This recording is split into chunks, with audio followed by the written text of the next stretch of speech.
tanggal 15 November kemarin ya kita ke Mabes Polri terkait dengan laporan kita mendapatkan SP2HP ya terkait dengan perkembangan perkara itu satu. Dan kedua kita menyampaikan surat ke Mabes Polri terkait dengan permintaan para korban supaya 134 orang ini termasuk 500 figur untuk dicegah ataupun dicekal ke luar negeri.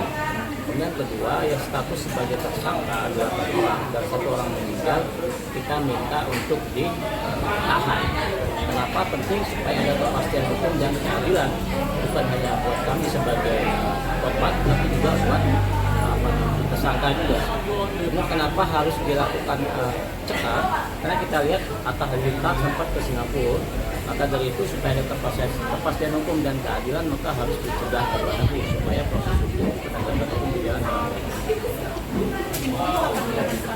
Nah, tanggal 15 kemarin kita koordinasi ke penyidik bahwa dia pekan depan akan dipanggil, artinya minggu depan.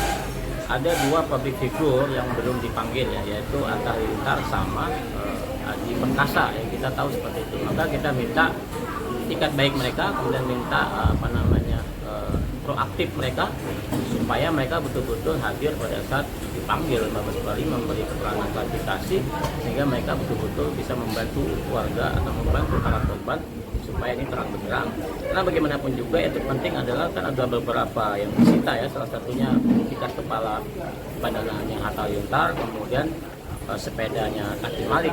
Nah maka dari itu ya perlu untuk disita bukan hanya barang itu, karena korban maunya uang dari Reza Paten yang dialihkan ke 2 public figure ini harus dikembalikan, yaitu 2,2 M, kemudian kedua terkait dengan 700 juta rupiah. Karena menurut kami adalah 2,2 M itu tidak akan memiskinkan Atta Halilintar ya, karena kita tahu mungkin dia salah satu crazy race di Indonesia, mungkin saya rasa dia akan mempermalukan diri dia sendiri kalau dia tidak mengembalikan uang itu, karena 2,2 M itu tidak akan memiskinkan dia. Kemudian kedua, artinya kalau dia tidak hadir kemudian dikonfirmasi tidak hadir, maka kita pikir dia pengecut ya terkait dengan berhadapan ke publik.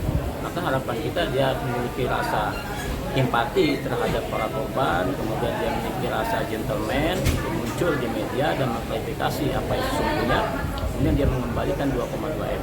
Dan sekali lagi saya pikir tidak akan memiskinkan dia kalau dia kembalikan 2,2 M tersebut. Itu 2,2 M itu untuk Atta Halilintar sendiri? Ya, 2,2 M itu kan dia mendapat dari Reza Paten. Yang Reza Paten itu adalah sudah dijadikan sebagai tersangka dan patut diduga kuat. Kalau sudah dijadikan tersangka, artinya penyidik sudah memiliki 2 alat bukti yang cukup. Kalau sudah memiliki 2 alat bukti yang cukup, patut diduga dia melakukan tindak kejahatan. Sementara pasal yang diterapkan terkait dengan robot trading net 89 adalah salah satunya pasal tindak pidana pencucian uang. Maka Atta Halilintar dan juga Kaki Malik dapat dikenakan atau disangkakan dengan pasal 5 Undang-Undang Tindak Pidana Pencucian Uang dengan ancaman maksimal 5 tahun dengan denda maksimal 1 miliar rupiah. Tapi Kaki Malik kemarin mengutarakan bahwa sepeda yang didapatkan itu merupakan hasil sendiri, bukan hasil dari robot trading yang didapat sendiri. Ya siapa yang tahu ya, kalau dia jujur saya rasa semua penjara penuh ya. Jadi ya bagaimanapun juga kan perlu perannya penegakan hukum, proses penyelidikan. Ya, salah satunya kita kan tanggal 30 Oktober sudah menyampaikan laporan pemberitahuan atau aduan ke PPATK untuk menelusuri aset-aset dan aliran dana dari Reza Paten ke beberapa public figure. Kalau public figure ini tidak mengakui bahwa dia menerima uang ataupun uang itu bukan dari hasil kejahatan, ya tinggal norma undang-undangnya ditafsirkan saja. Karena bagaimanapun juga bunyi pasal 5 TPPU itu kan dia pasal pasif ya. Jadi seseorang itu tidak tahu kalau itu adalah uang dari kejahatan. Makanya kita lapor supaya dia tahu. Sekarang dia sudah tahu maka dia kembalikan. Beda dengan pasal 3 itu aktif. Jadi kalau aktifnya dia dengan sengaja dia tahu bahwa itu hasil kejahatan, dia alihkan beliin itu aktif, maka dikenakan maksimal 20 tahun atau seumur hidup. Tapi kalau ini kan pasal 5 pasif. Nah, karena dia mengakui bahwa tidak tahu, karena bunyi pasal norma itu seseorang atau badan hukum menerima hasil transferan ataupun hibah atau sejenisnya, dia mengetahui atau patut menduga itu adalah hasil dari kejahatan, maka diancam 5 tahun maksimal, kemudian 1 miliar rupiah. Ada norma terkait dengan patut diduga.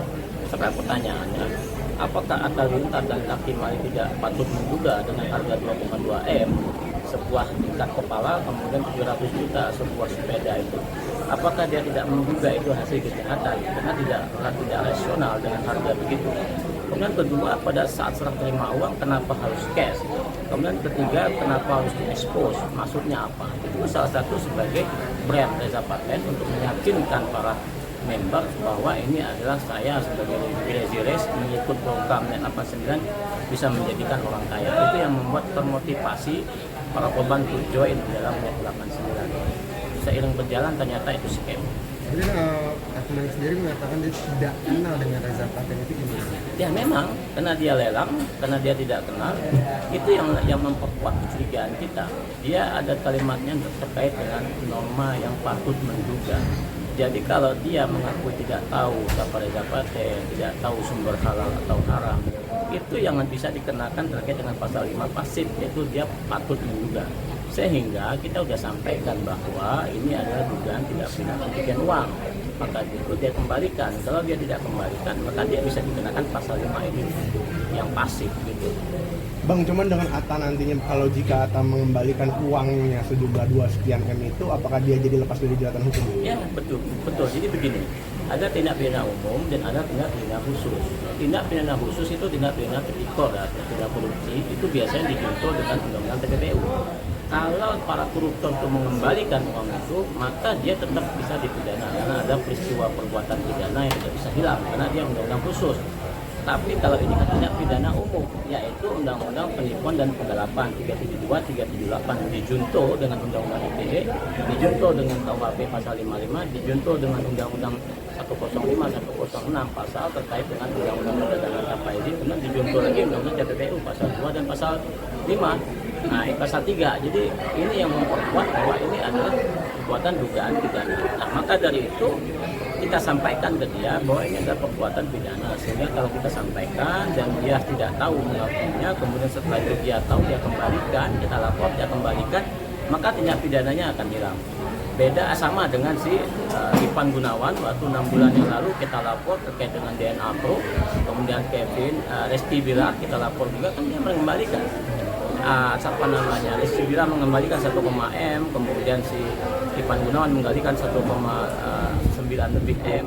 Setelah dia kembalikan, maka dia tidak dijadikan tersangka, tapi dijadikan saksi yang saat ini proses berjalan penegakan hukum di Pengadilan Negeri Bandung. Nah, seperti itu contohnya. Ya kita apresiasi ya Resti Bilar sama si Ivan Gunawan yang mau respon positif. Tapi Atta Halilintar sama Taki Malik kita melihatnya mereka enggan untuk bertanggung jawab. Maka lagi-lagi saya bilang 2,2 M itu saya pikir tidak akan memiskinkan dia, dan dia orang yang pengecut ya kalau tidak berani berhadapan dengan publik menyampaikan apa yang sesungguhnya terjadi. Kalau Taki Malik sendiri apa mau Taki Malik mengembalikan sepeda? Iya belum tentu. Kita tidak perlu sepedanya, kita perlu uangnya. Maka dari itu kan meskipun sepedanya sudah disita oleh Mabes Polri, kemudian tali ikat kepala, tapi kan kita memerlukan uangnya harus dikembalikan. Kalau tidak dikembalikan, ya apa gunanya sebuah sepeda kan? Nah, kalau ada alasan bahwa ini untuk ibadah, bahwa ini untuk itu bukan alasan pembenar. Karena bagaimanapun juga alasan itu kan untuk membela diri dia. Karena kalau semuanya berasumsi kalau uang hasil korupsi atau uang hasil kejahatan dilakukan, dibuat untuk kegiatan yang beramal-amal ibadah, maka dia terlepas dari dugaan pidana. Kalau begitu ya tidak ada para koruptor yang masuk penjara. Makanya hadirlah pasal 5 itu, yaitu pasal pasif yang orang tidak tahu sumber dari mana. Kemudian kita kasih tahu bahwa ini hasil kejahatan dan dia sadar, dia kembalikan, maka dia bebas dari ancaman pidana. Oke, ya, coba oke.